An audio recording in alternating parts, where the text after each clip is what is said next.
Every second of our life, our eyes are hit by particle that has no rest mass and no evidence of insight at all. We call them photon, the quantum unit of light. অর্থাৎ আলোর সবথেকে ক্ষুদ্রতম একক। আলো যে ছোট হতে পারে, যতটুকু ছোট হিসাবে তাকে গণনা করা যায়, অর্থাৎ একটা packet of light. And nothing in the universe can catch it, not rockets, not particles. Richard Feynman যে বাস্তবতার পর্দা ভেদ করে এমন এক সত্য উন্মোচন করেছিলেন যা আপনাকে আমাকে যে কোনো চিন্তাশীল মানুষকে ভাবিয়ে তুলতে পারে। আলোর বেগ শুধু আলোর গতিসীমা নয়, এটি আসলে কারণ পরিণতির সর্বোচ্চ গতিসীমা। অর্থাৎ কার্যকরণ নিয়মের যে সর্বোচ্চ লিমিট, সেটি হচ্ছে স্পিড অফ লাইট। মহাবিশ্ব নিজের সঙ্গে নিজে যে সর্বোচ্চ গতিকে যোগাযোগ করতে পারে, সেটি এই বেগ দ্বারা নির্ধারিত হয়।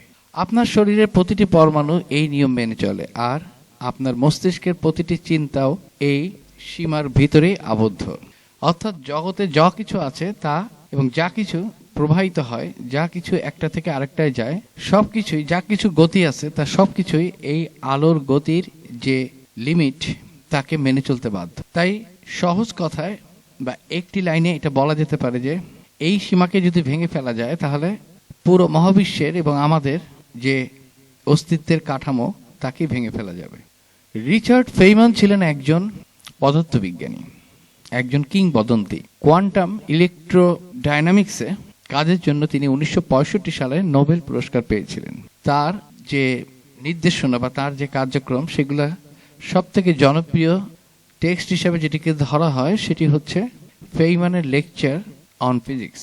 এটি এখনো ছাত্রদের, ফিজিক্সের ছাত্রদের একটি আইকনিক। যে ফেইমান যখন ক্লাসে ঢুকতেন তখন তিনি শুরু করতেন, তিনি বলতেন, ধরো পৃথিবীর সব জ্ঞান ধ্বংস হয়ে গেল, শুধু একটাই বাক্য ভবিষ্যৎ প্রজন্মের জন্য রেখে যেতে পারবে, তুমি কোনটা রেখে যাবে? তার উত্তর ছিল, সবকিছু পরমাণু দিয়ে তৈরি। মজার বিষয় যে এটি শুনতে যতটা সহজ, কিন্তু এর ভিতরে পুরো যে ফিজিক্স লুকানো আছে, যে বিজ্ঞান লুকানো আছে, সেটি ততটাই সুন্দর এবং ততটাই আবার জটিল। পরমাণু মানে কি? তিনি বলতেন, পরমাণু হলো খুব ছোট ছোট কণা, তারা একে অপরকে টানে, আবার খুব কাছে গেলে দূরে ঠেলে দেয়। এই টানাপোড়েন খেলায় কঠিন বস্তু তৈরি করে, তরলকে প্রবাহিত করে, গ্যাসকে ছড়িয়ে দেয়। তাপ বা টেম্পারেচার মানে কি? ফেইমান বলতেন, তাপ মানে কোনো জিনিসের কণাগুলোর নাচানাচি, ছোটাছুটি।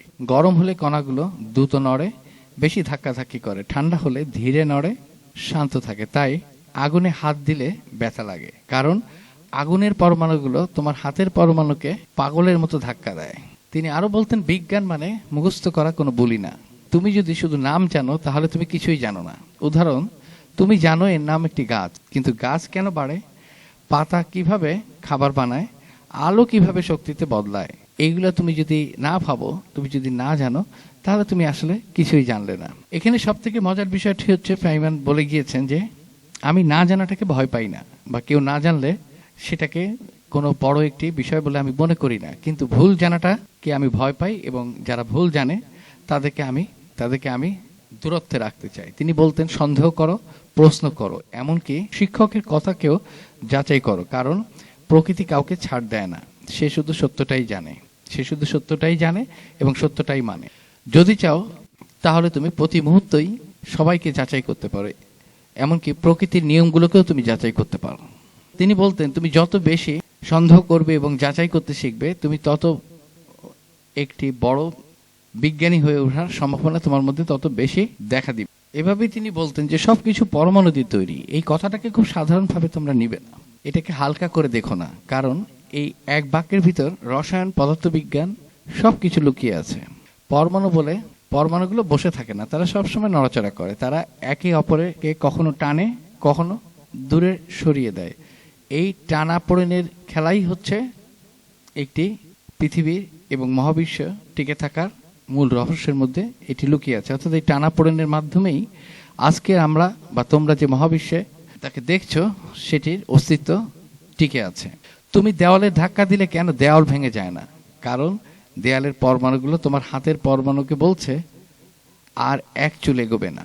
এখন তাপ নিয়ে কথা বলি। ফেইমান বলছেন, অনেকেই ভাবে তাপ একটা জিনিস। না, তাপ কোনো বস্তু না, তাপ হলো কণাগুলোর গতির মাপ।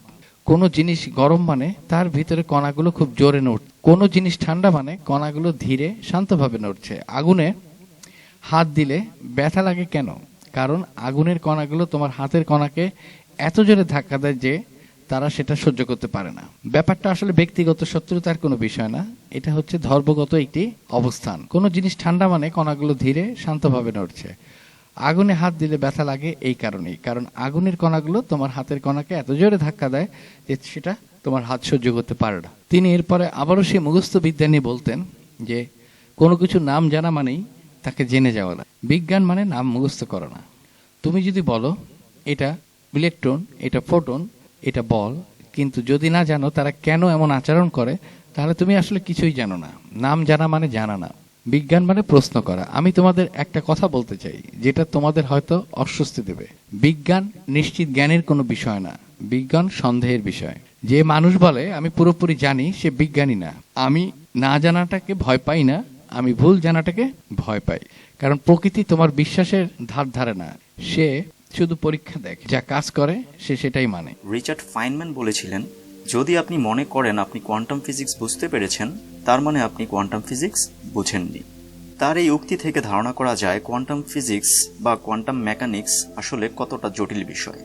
যদিও বর্তমানে যুক্তিসঙ্গতভাবে সবচেয়ে সফল সায়েন্টিফিক থিওরি হচ্ছে এই কোয়ান্টাম ফিজিক্স। কারণ কোয়ান্টাম ফিজিক্স ব্যবহার করে আমরা বিভিন্ন প্রযুক্তি উদ্ভাবন করেছি, যেমন computer, digital camera, LED screen, laser, nuclear power plant ইত্যাদি। পদার্থের ক্ষুদ্রতম পর্যায়ে কি এমন অদ্ভুত আচরণ দেখা যায় যার কারণে কোয়ান্টাম ফিজিক্সকে বুঝেও মনে হয় বুঝলাম না। প্রথমেই দ্বিচির বা ডাবল স্লিট এক্সপেরিমেন্ট সম্পর্কে ভালোভাবে বলে নেওয়া দরকার। যদি এমন একটি কাঠামোর মধ্য দিয়ে পানির ঢেউ বা ওয়েবকে প্রবাহিত করেন, তবে অপর প্রান্তে থাকা পর্দায় দেখা যাবে কিছু স্থানে উঁচু ঢেউ, কিছু স্থানে নিচু ঢেউ, আবার কিছু স্থানে ঢেউ থাকছেই না। এই ডবল স্লিট এক্সপেরিমেন্টটি বোঝার আগে আমরা একটু দেখি ফাইনম্যান আলো বা তরঙ্গ নিয়ে কি ধরনের লেকচার তিনি দিয়েছেন। তিনি এই লেকচারের শুরুতেই বলতেন, আজ আমরা এমন একটা জিনিস নিয়ে কথা বলবো যেটা তোমরা প্রতিদিন দেখো, কিন্তু আসলে সেটা কি সেটা কেউ সহজে বোঝো না। এখন তোমাদের খুব বাস্তবিক একটা প্রশ্ন আমি করছি, আলো আসলে কি? আলো কি একটি ঢেউ নাকি একটি কণা? বিজ্ঞান বহুদিন ধরে এই প্রশ্ন নিয়ে বাক বিতণ্ডতা করেছে, তর্ক করেছে এবং ঝগড়া করেছে। প্রথমে ধরি আলো তরঙ্গ। যদি আলো একটি তরঙ্গ হয় তাহলে সে ঢেউয়ের মতো আচরণ করবে, মানে একটার সাথে আরেকটা মিশবে, কোথাও শক্তিশালী হবে, কোথাও একে অপরকে বাতিল করে দেবে, ইন্টারফারেন্স প্যাটার্নের মতো।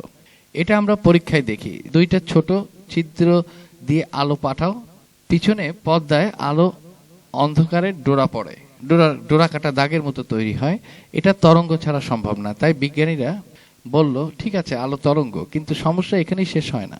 আরেকটা পরীক্ষা করা হলো, আলো কোনো ধাতুর উপর ফেললে সেখান থেকে ইলেকট্রন বের হয়। এখন মজার ব্যাপার হচ্ছে আলো যত উজ্জ্বলই করো, যদি রং বা ফ্রিকোয়েন্সি ঠিক না হয় একটাও ইলেকট্রন বের হবে না। কিন্তু রং ঠিক হলে হালকা আলোতেও ইলেকট্রন বেরিয়ে যাবে। এটা তরঙ্গের নিয়ম ভাঙে, এটা কণার মতো আচরণ। তাই বলা হলো আলো ছোট ছোট প্যাকেট দ্বারা গঠিত হয় এবং এর মধ্যে শক্তি দ্বারা এটা শক্তি পরিবহন করে। আমরা তাদের বলি ফোটন। একই আলো কখনো তরঙ্গের মতো, কখনো কণার মতো। এটা কোনো ছোটখাটো সমস্যা না, এটা বাস্তবতার স্বভাব। প্রকৃতি আমাদের সাধারণ যুক্তি মানে না। তাহলে আলো আসলে কি? এই প্রশ্নটা ভুল। আলো তরঙ্গ না, কণাও না, এই দুই ধারণার বাইরের কিছু। আমরা শুধু বলি কিছু পরীক্ষায় যে সে তরঙ্গের মতো আচরণ করে, কিছু পরীক্ষায় কণার মতো। আর এর বাইরে গিয়ে আসলে কি, এই প্রশ্নের উত্তর প্রকৃতি দেয় না। আলো সব পর্যবেক্ষকের জন্য একই গতিতে চলে। তুমি স্থির থাকো বা দৌড়াও বা রকেটে চড়ো, আলোর বেগ বদলায় না। এটা অসম্ভব মনে হয়, তাই না? কিন্তু প্রকৃতি বলছে অসম্ভব বলে কিছুই নেই। এর মানে কি? এর মানে সময় সবার জন্য এক নয়, দূরত্ব সবার জন্য এক নয়, কিন্তু আলোর বেগ সবার জন্য এক। এটাই আইনস্টাইনের দরজা খুলে দেয়। তোমরা যদি আজ শুধু এটুকুকে মনে রাখো যে আলো কোনো সহজ জিনিস না, প্রকৃতি আমাদের মতো করে চিন্তা করে না, প্রশ্নের উত্তর সবসময় সুন্দর হয় না, তাহলেই যথেষ্ট। বিজ্ঞান মানে বাস্তবতা যেমন, তাকে তেমন ভাবেই মেনে নাও। তবে অপর প্রান্তে থাকা পর্দায় দেখা যাবে কিছু স্থানে উঁচু ঢেউ, কিছু স্থানে নিচু ঢেউ, আবার কিছু স্থানে ঢেউ থাকছেই না। এমনটা হবার কারণ হচ্ছে প্রথমে যে ঢেউটি প্রবাহিত করা হয়েছিল তা ডাবল স্লিটে প্রবেশ করে দুইটি ঢেউয়ে রূপান্তরিত হয়, যার কারণে একটি ঢেউ আরেকটি ঢেউয়ের উপর আছড়ে পড়ে। এর ফলে সমদশা বা একই বৈশিষ্ট্যের দুইটি ঢেউ একসাথে হয়ে উঁচু ঢেউ, আবার সম্পূর্ণ বিপরীত দশা বা বৈশিষ্ট্য সম্পূর্ণ ঢেউ একটি আরেকটিকে ক্যান্সেল করে দেয়, যার কারণে অপর প্রান্তে থাকা পর্দায় উঁচু নিচু ঢেউয়ের এমন প্যাটার্ন দেখা যায়, যাকে বলে ইন্টারফিয়ারেন্স প্যাটার্ন। এই ইন্টারফিয়ারেন্স প্যাটার্নকে এরকম ওয়েবের মাধ্যমে প্রকাশ করা যায়। এই ওয়েবের অ্যাম্পলিটিউড বা বিস্তার যেখানে বেশি সেখানে বেশি উঁচু ঢেউ, এবং বিস্তার যেখানে কম সেখানে ছোট ঢেউ। 1801 সালে ব্রিটিশ পদার্থবিদ থমাস ইয়ং সর্বপ্রথম এই ডাবল স্লিট এক্সপেরিমেন্ট করেন। এই ক্ষেত্রে তিনি ব্যবহার করেন আলো। তিনি দেখতে পান আলো ইন্টারফিয়ারেন্স প্যাটার্ন শো করছে, যা প্রমাণ করে আলো হচ্ছে ওয়েব, বা আলোর মধ্যে ওয়েব এর বৈশিষ্ট্য রয়েছে। 19 শতকের শেষ পর্যন্ত বিজ্ঞানীরা নিশ্চিত ছিলেন যে আলো হচ্ছে ওয়েব, কিন্তু সমস্যা সৃষ্টি হয় 1887 সালে। জার্মান পদার্থবিদ HR হার্জ একটি ঘটনা লক্ষ্য করেন, যাকে বলে ফটো ইলেকট্রিক ইফেক্ট। সাধারণভাবে আলো কোনো মেটাল থেকে ইলেকট্রন অপসারণ করতে পারে না, কিন্তু হার্জ দেখেন দৃশ্যমান আলোর চেয়ে উচ্চ শক্তি সম্পন্ন আলো মেটাল থেকে ইলেকট্রন অপসারণ করতে পারে। আলো যদি ওয়েব হয়ে থাকে তাহলে এমনটা হবার কথা নয়, কিন্তু তারপরেও এমনটা হচ্ছিল, যার ফলে একটি রহস্য তৈরি হয়। পরবর্তীতে এই রহস্য উদ্ঘাটন করেন আলবার্ট আইনস্টাইন। তিনি প্রস্তাব করেন আলো ওয়েব নয়, বরং আলো হচ্ছে প্যাকেট অফ এনার্জি বা ওয়েব প্যাকেট, যাকে আমরা বর্তমানে ফোটন বলে জানি। তিনি বলেন এই ওয়েব প্যাকেট এর শক্তির পরিমাণ ওয়েবের ফ্রিকোয়েন্সি এর সমানুপাতিক, অর্থাৎ E=hf। এখানে E হচ্ছে এনার্জি, H হচ্ছে প্লাঙ্ক কনস্ট্যান্ট এবং F হচ্ছে ফ্রিকোয়েন্সি। অর্থাৎ ফ্রিকোয়েন্সি যত বেশি হবে ফোটনের শক্তিও তত বেশি হবে। ফলে উচ্চ কম্পাঙ্কের আলো বা ফোটন বেশি শক্তি বহন করে, যার ফলে দৃশ্যমান আলোর চেয়ে উচ্চ কম্পাঙ্কের আলো মেটাল হতে ইলেকট্রন অপসারণ করে ফেলতে পারে, এবং আইনস্টাইন এই কাজের জন্য নোবেল পুরস্কার পেয়েছিলেন। আলো বা ফোটন কি, ওয়েব নাকি পার্টিকেল? কারণ আলো পার্টিকেলের মতো আচরণ না করলে মেটাল থেকে ইলেকট্রন অপসারণ করতে পারার কথা নয়। পরবর্তীতে 1909 সালে ব্রিটিশ পদার্থবিদ GI টেইলর 100 বছর আগে থমাস ইয়ং এর করা ডাবল স্লিট এক্সপেরিমেন্ট আবার করেন, কিন্তু এই ক্ষেত্রে তিনি প্রথমেই সিঙ্গেল ফোটন ব্যবহার করেন। সিঙ্গেল ফোটনের ক্ষেত্রে তিনি পর্দায় সিঙ্গেল স্পট পাচ্ছিলেন। আলো যদি ওয়েভ হয় তাহলে একটি ফোটনের জন্য একটি স্পট পাবার কথা নয়, কিন্তু যখন অনেকগুলো ফোটন একসাথে ডাবল স্লিটে নিক্ষেপ করেন তখন পর্দায় ইন্টারফিয়ারেন্স প্যাটার্ন লক্ষ্য করেন। ফলে বোঝা গেল সিঙ্গেল বা আলাদাভাবে একটি ফোটন পার্টিকেলের মতো আচরণ করে এবং অনেকগুলো ফোটন একসাথে ওয়েবের মতো আচরণ করে। পরবর্তীতে ডাবল স্লিট এক্সপেরিমেন্টের ব্যবহার করা হয় ইলেকট্রনের ক্ষেত্রে, এবং ইলেকট্রনের ক্ষেত্রে যে ফলাফল পাওয়া যায় তা বলতে গেলে বিজ্ঞানীদের জন্য একটি বড় ধাক্কা ছিল। ব্যবহার করা হয় ইলেকট্রনের ক্ষেত্রে যে ফলাফল পাওয়া যায় তা বলতে গেলে বিজ্ঞানীদের জন্য একটি বড় ধাক্কা ছিল। তারা দেখতে পান ইলেকট্রনের ক্ষেত্রেও ইন্টারফিয়ারেন্স প্যাটার্ন পাওয়া যাচ্ছে। তারা বলতে গেলে হতবাক হয়ে যান। যেই ইলেকট্রনকে এতদিন তারা পার্টিকেল মনে করে আসছিলেন তা এখন ওয়েবের মতো আচরণ প্রদর্শন করছে, এবং শুধু যে ওয়েবের মতো আচরণ করছে শুধু তাই নয়, সাথে সাথে আরও একটি অদ্ভুত বিষয় দেখা গেল। ইলেকট্রন দিয়ে ডাবল স্লিট এক্সপেরিমেন্ট করার সময় যদি কোনো ডিটেক্টর ব্যবহার করা হয় বা দেখার চেষ্টা করা হয় তবে ইলেকট্রনের আর ওয়েব বৈশিষ্ট্য পাওয়া যাচ্ছে না, তখন পাওয়া যাচ্ছে ইলেকট্রনের পার্টিকেল বৈশিষ্ট্য।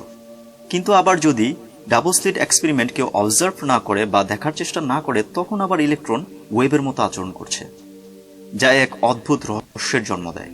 যখন ইলেকট্রনকে কেউ দেখছে তখন সেটি পার্টিকেল, যখন কেউ দেখছে না তখন সেটি ওয়েব। সত্যি অদ্ভুত একটি বিষয়। এখন প্রশ্ন হচ্ছে ইলেকট্রন কিভাবে ওয়েবের মতো আচরণ করতে পারে? সমুদ্রের ঢেউয়ের সাথে আমরা পরিচিত, যা আপ এন্ড ডাউনের মাধ্যমে তৈরি হয়, কিন্তু ইলেকট্রনের ওয়েব বা ঢেউ কেমন? পরবর্তীতে 1925 সালে আরউইন শুডিঞ্জার ইলেকট্রনের ওয়েবের শেপ কেমন হবে বা ওয়েব কেমন হবে তার একটি সমীকরণ প্রদান করেন। সমীকরণটি আমাদের পরিচিত ক্লাসিক্যাল ফিজিক্সের মতো সহজ সরল ছিল না, এমনকি আরউইন শুডিঞ্জার নিজে এই সমীকরণের পরিপূর্ণ ব্যাখ্যা দিতে পারেননি। এই সমীকরণের ব্যাখ্যা নিয়ে অনেক তর্ক বিতর্ক চলে। পরবর্তীতে 1926 সালে জার্মান পদার্থবিদ ম্যাক্স বোর্ন ওয়েব ইকুয়েশনের ব্যাখ্যার ক্ষেত্রে একটি চমৎকার এবং যুগান্তকারী আইডিয়া উপস্থাপন করেন। তিনি বলেন ওয়েব ইকুয়েশন প্রবাবিলিটি বা সম্ভাবনার সাথে সম্পৃক্ত। ওয়েভ যেখানে বড় থাকবে সেখানে ইলেকট্রন পাওয়ার সম্ভাবনা বা প্রবাবিলিটি বেশি থাকবে, এবং যেখানে ওয়েভ ছোট থাকবে সেখানে ইলেকট্রন পাওয়ার সম্ভাবনা কম হবে। তার মানে আপনি কখনোই নিশ্চিতভাবে বলতে পারবেন না ইলেকট্রনটি কোথায় আছে। তার মানে যেটা বোঝা যাচ্ছে যে আমাদের শরীর বা পৃথিবীতে আমরা যা কিছু চোখ দিয়ে দেখি এগুলো হচ্ছে বড় বস্তু। এই বড় বস্তুগুলো সব পরমাণু দিয়ে গঠিত এবং এই পরমাণুর জগতে যাওয়ার পরে সবকিছু আমাদের খালি চোখে দেখার ক্ষমতা থেকে দূরে সরে যায়। তো এই ক্ষুদ্র জগতে সবকিছুই আসলে ঢেউয়ের মতো থাকে, একসাথে মিশে থাকে। আবার সেই ঢেউয়ের মতো ক্ষুদ্র জগতে ওয়েভ ফর্মে থাকার সব মিলেমিশে থাকাকে কোয়ান্টাম বিজ্ঞানে বলা হয় সুপারপজিশন। তো এই সুপারপজিশনে থাকা বস্তুগুলোকে যদি কেউ সঠিকভাবে একটা অংশকে দেখে ফেলে, এটা অনেকটা এরকম যে ইন্টারফারেন্স গোল ঢেউ তৈরি হয়, ঢেউগুলো আস্তে আস্তে বড় হতে থাকে। এটা হচ্ছে একটা চলমান চিত্র। তো এই চলমান চিত্রটাকে যদি কেউ স্টিল ফটোগ্রাফের মাধ্যমে, ক্যামেরার মাধ্যমে তোলে, তাহলে আমরা একটা স্থির চিত্র পাবো। এখানে দেখার বিষয়টা ওরকম যে চলমান ঢেউয়ের মধ্যে আমি যদি একটা ফটো তুলি, তাহলে ওই ঢেউটা আর তখন ঢেউ থাকলো না, তখন সেটা একটা পার্টিকেলে রূপান্তরিত হলো। কারণ ওটা ক্ষুদ্র জগতে, যদিও ছবিটা বড় ঢেউয়ের তোলা হয়, এখানে মেজারমেন্টটা করা হয় ক্ষুদ্র জগৎ দিয়ে। তো এভাবেই ক্ষুদ্র জগতে সবকিছু মিলেমিশে থাকে এবং ওয়েভ এবং পার্টিকেল আলাদা অবস্থায় থাকে না।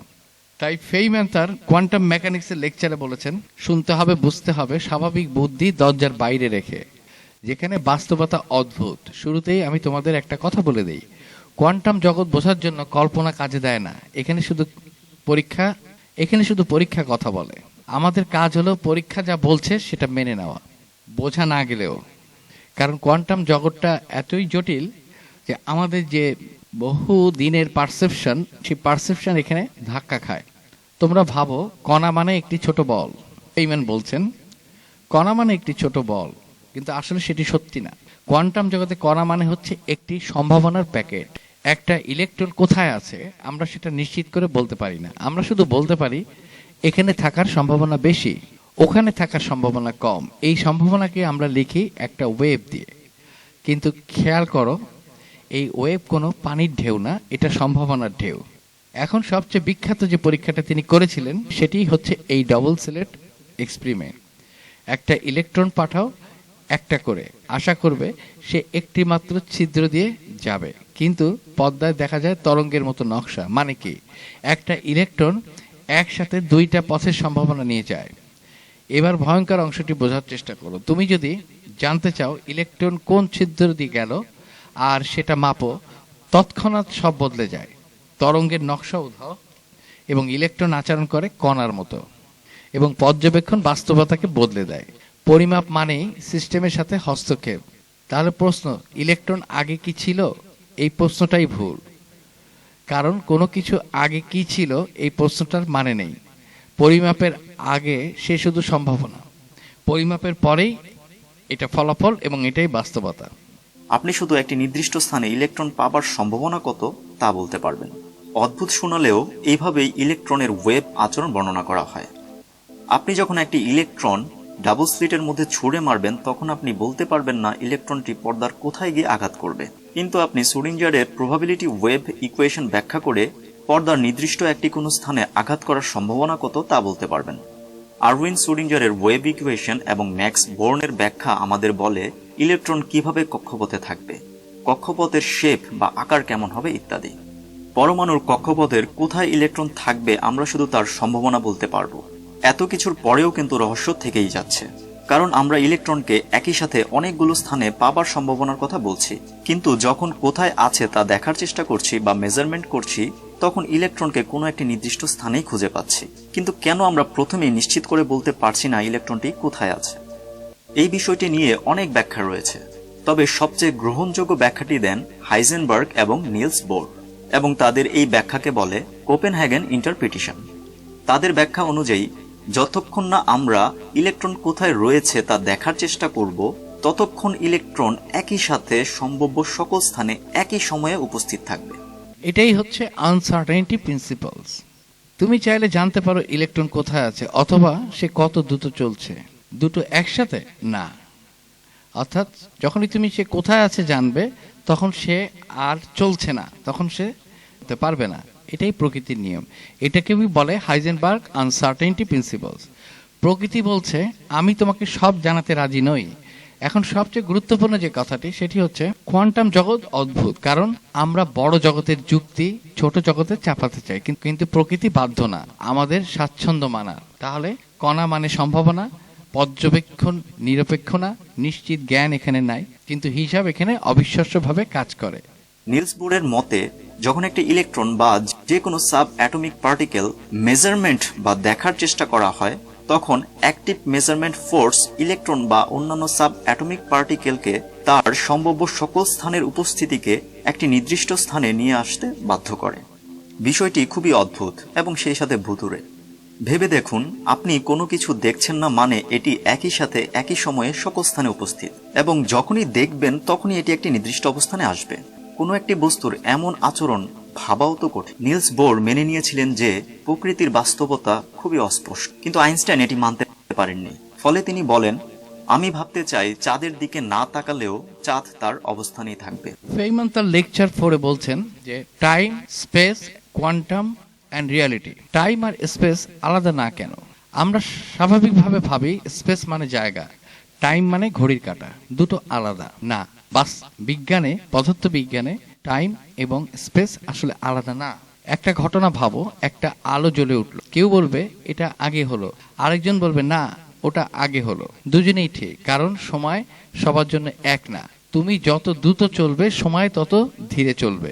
এই কারণেই তুমি যদি 10 কিলোমিটার পথ অতিক্রম করো ঘন্টায় 50 কিলোমিটার বেগে, তাহলে তুমি সেখানে যখন পৌঁছাবে, তুমি 10 কিলোমিটার পথ যদি অতিক্রম করো 100 কিলোমিটার বেগে, তাহলে তুমি সেখানে তার অর্ধেক সময় পৌঁছাবে। তার মানে গতি যত দ্রুত হচ্ছে সময় তত কম লাগছে।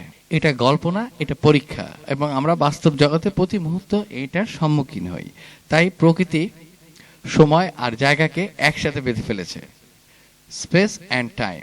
এবার আসা যাক কোয়ান্টাম আর রিলেটিভিটি কেন ঝগড়া করে। এখন আমি একটি মজার জায়গায় এসে পৌঁছেছি। স্পেস টাইম মসৃণ ধারাবাহিক নিয়ম মানে বলতে কি বোঝাচ্ছে? কোয়ান্টাম বলে সবকিছু ঝাঁপিয়ে ঝাঁপিয়ে হয়, সম্ভাবনা ছাড়া কিছু নেই, অনিশ্চয়তা মৌলিক। একটা বড় গ্রহ কে ধরে নাও, রিলেটিভিটি সুন্দর কাজ করছে। একটা ইলেকট্রন নাও, কোয়ান্টাম নিখুঁত। কিন্তু খুব ছোট, খুব ভারী কিছু নিলে, যেমন ব্ল্যাক হোলের কেন্দ্র, দুটো তত্ত্বই কিন্তু ভেঙে পড়ে, তারা একে অপরকে সহ্য করতে পারে না। এটা এমন যে দুইজন খুব ভালো শিক্ষক কিন্তু একই ক্লাসে ঢুকলে একজন আরেকজনকে বাতিল করে দেয়। আমরা এখনো জানি না কার সমাধানটি ঠিক। রিয়ালিটি বা বাস্তবতা, রিয়ালিটি আদৌ আছে কিনা এখন সবচেয়ে অস্বস্তিকর প্রশ্ন। একটা গাছ জঙ্গলে ভেঙে পড়লো, কেউ দেখলো না, শব্দ হলো। শব্দ কি হলো? ক্লাসিক্যাল ফিজিক্স বলবে হ্যাঁ অবশ্যই, কোয়ান্টাম বলবে প্রশ্নটাই ভুল। কোনো কিছু পরিমাপ না করলে তার নির্দিষ্ট অবস্থা নেই। তাহলে বাস্তবতা কি?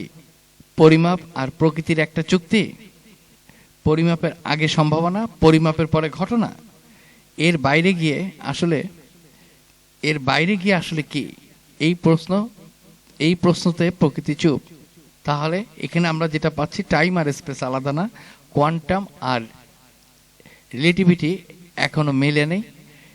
রিয়ালিটি আমাদের ধারণার মতো পরিষ্কার না, কিন্তু তবুও গণিত কাজ করে, ভবিষ্যৎবাণী ঠিক হয়, প্রযুক্তি চলে। বোঝা না গেলেও প্রকৃতি ঠিকই চলছে। এটাই সবচেয়ে বড় শিক্ষা। আইনস্টাইন বিশ্বাস করতেন কোয়ান্টাম ফিজিক্স বা কোয়ান্টাম মেকানিক্স ভুল নয়, তবে এটি অসম্পূর্ণ।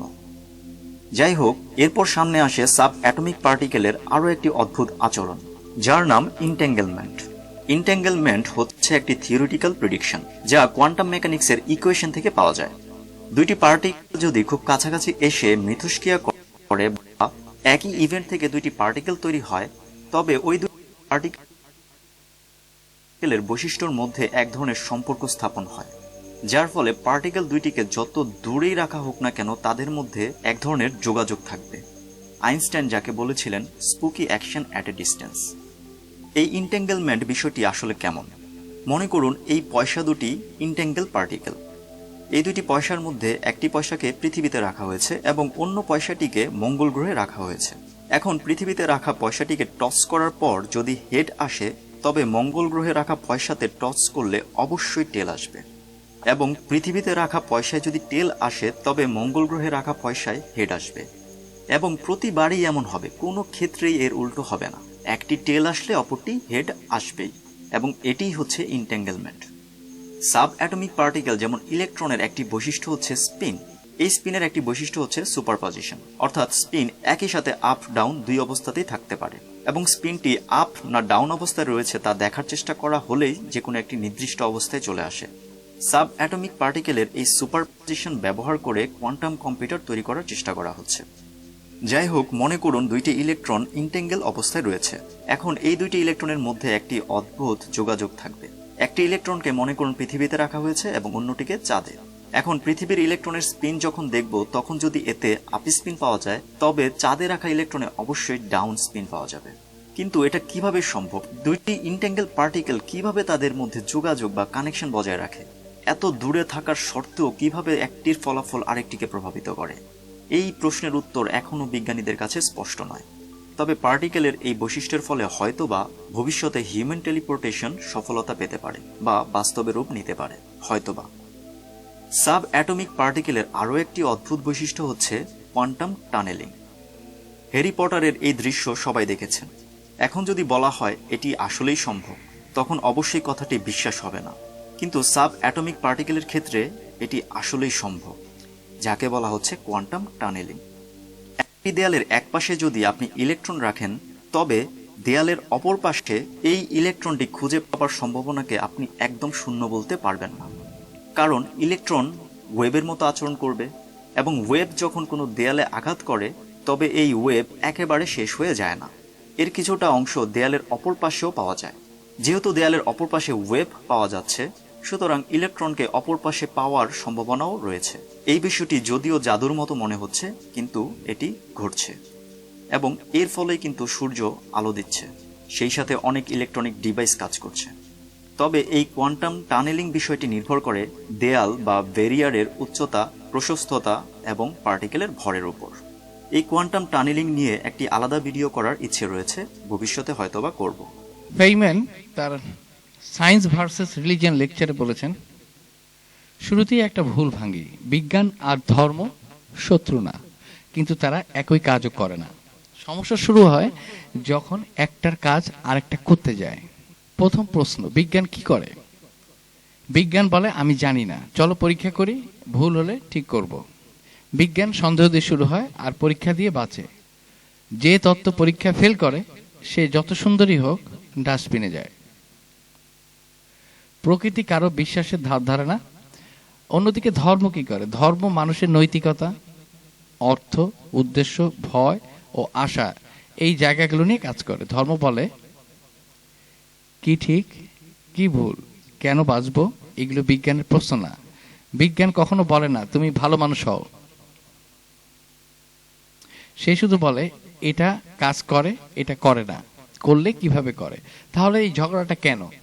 ঝগড়া হয় যখন ধর্ম বলে প্রকৃতি এভাবেই কাজ করে, কারণ বলা হয়েছে, আর বিজ্ঞান বলে দেখাই যাক সত্যি কাজ করে কিনা। ফাইম্যান খুব পরিষ্কার ছিলেন, যদি কোনো ধারণা পরীক্ষা করা না যায় তাহলে সেটা বিজ্ঞানের বিষয় না। সে সুন্দর হোক, পবিত্র হোক, বিজ্ঞান তাতে আগ্রহী না। ঈশ্বর প্রসঙ্গে ফাইম্যান বলেন, এখানে সাবধানে শোনো। ফাইম্যান কখনো বলেননি যে ঈশ্বর নেই, তিনি বলতেন আমি জানি না, আর তিনি এতে স্বস্তি পেতেন, কারণ না জানাটা দুর্বলতা না, না জানাটাই বিজ্ঞানকে চালায়। তিনি ভয় পেতেন সেই মানুষকে যে বলে আমি নিশ্চিত। সবচেয়ে গুরুত্বপূর্ণ কথা, ধর্ম চায় নিশ্চয়তা, বিজ্ঞান চায় সন্দেহ। ধর্ম বলে বিশ্বাস করো, বিজ্ঞান বলে চেক করো। যেদিন ধর্ম বলবে আমরা প্রকৃতির ব্যাখ্যা দিচ্ছি, সেদিন সে বিজ্ঞান এ ঢুকে পড়বে, আর যেদিন বিজ্ঞান বলবে এটাই জীবনের মানে, সেদিন সে নিজের সীমা ছাড়িয়ে যাবে। দুইটাই কিন্তু বিপজ্জনক। ফাইম্যানের শেষ শিক্ষা, তিনি বলতেন আমি এমন এক ঈশ্বরে বিশ্বাস করি যিনি আমাদের প্রশ্ন করতে ভয় পান, যিনি আমাদের প্রশ্ন করতে বা আমাদের প্রশ্ন করাকে ভয় পান না। এটা ধর্মও না, এটা বিজ্ঞানও না, এটা বুদ্ধিভিত্তিক সভ্যতা। তাই এখানে যে সার বস্তুটা আমরা পাচ্ছি সেটা হচ্ছে বিজ্ঞান সত্য খোঁজে, ধর্ম অর্থ খোঁজে। সমস্যা হয় যখন একে অন্যকে তার মতো বানাতে চায়।